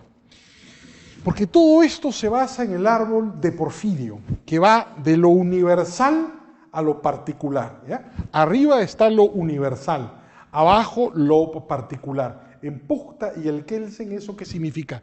Que en lo universal hay menos reglas universales y lo particular es más abundante. Entonces la estructura piramidal siempre tiene que tener a lo menos abundante en cúspide y a lo más abundante en base. Entonces la estructura piramidal es como la pirámide clásica, creo yo, por lógica, por simple lógica. Kelsen tampoco dibujó una pirámide, los kelsenianos dibujaban la pirámide, todo el mundo usaba la pirámide, que era la manera de explicar en clase, pero se basa en esta idea, que en la cúspide está lo menor, hay menos principios generales y más accidentes, más reglas particulares. Entonces el simple hecho de que haya menos y más significa que en la cúspide hay menos, por eso es pirámide, y en la base hay más. Por eso yo creo que la forma tradicional de dibujar la pirámide es la forma más apropiada, por lo menos más representativa, del pensamiento puchto-kelseniano. Doctor, regularmente cuando uno recurre a la historia y a ir a, digamos, a estos estudios de las comunidades, es justamente donde se empieza como a comprobar la teoría que usted está tratando de plantear de que hay competencia entre las normas. Además, es como difícil encontrar normas universales.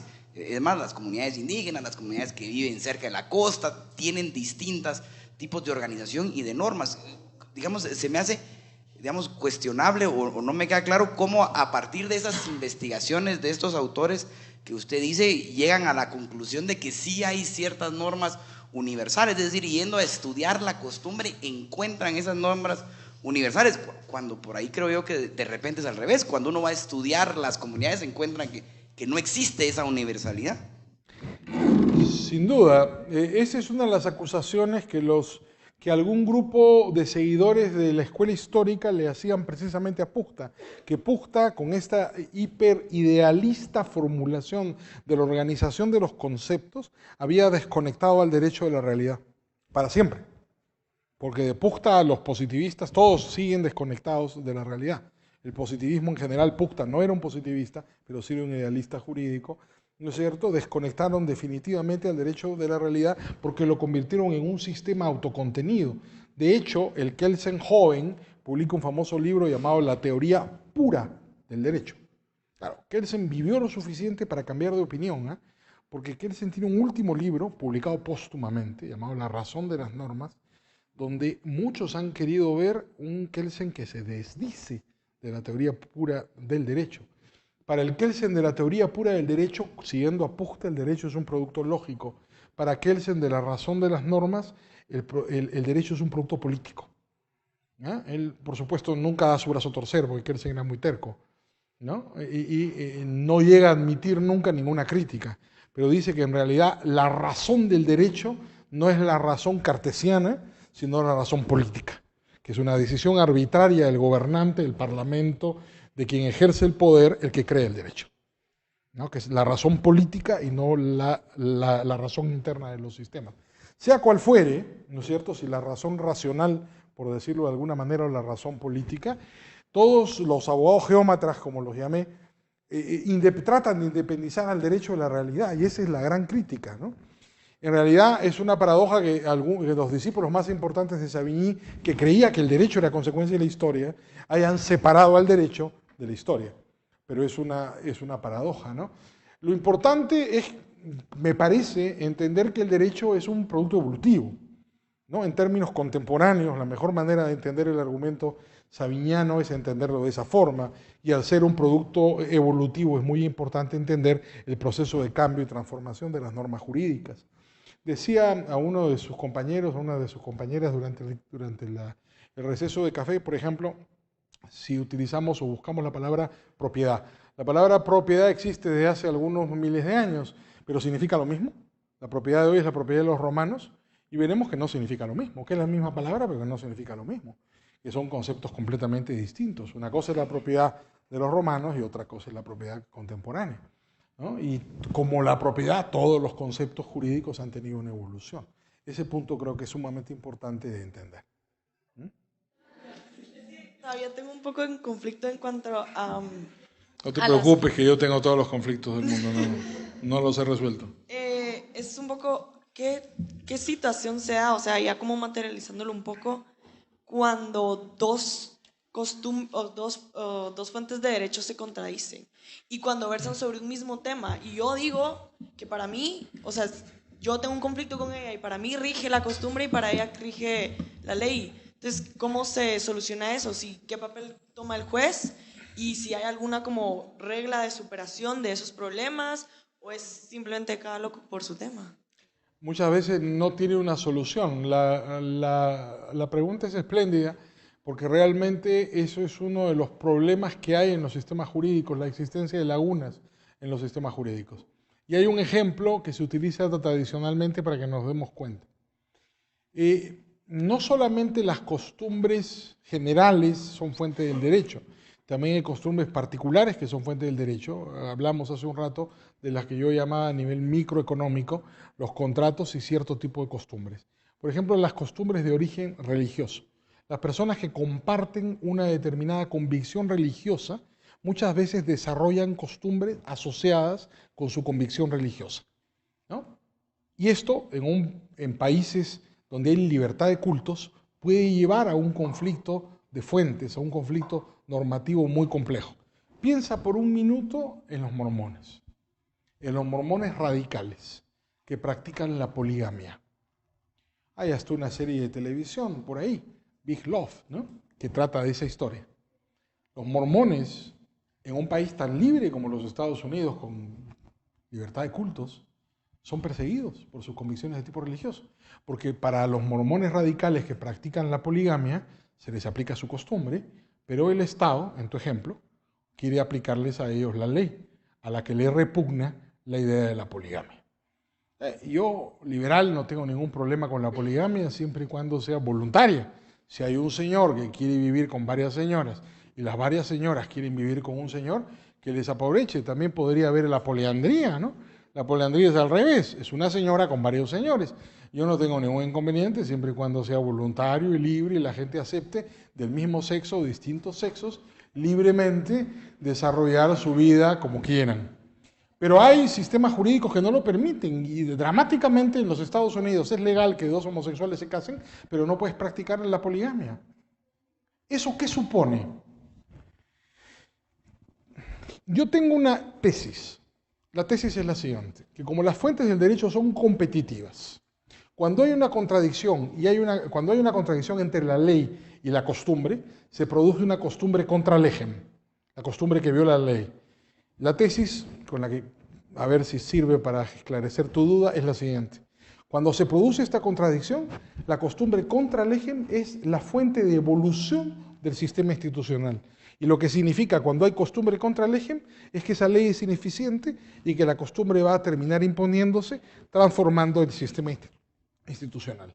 Así como estaban prohibidos los matrimonios de los gays, estoy seguro que en Estados Unidos muy pronto serán lícitos los matrimonios poligámicos y también los matrimonios poliándricos y lo que sea. Yo creo que hay que sacar al Estado de la cama de la gente, dicho sea de paso. Esto fue culpa de los girondinos.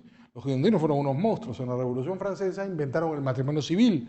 Antes de la Revolución Francesa la gente se casaba en la iglesia y a nadie le importaba, era un contrato privado.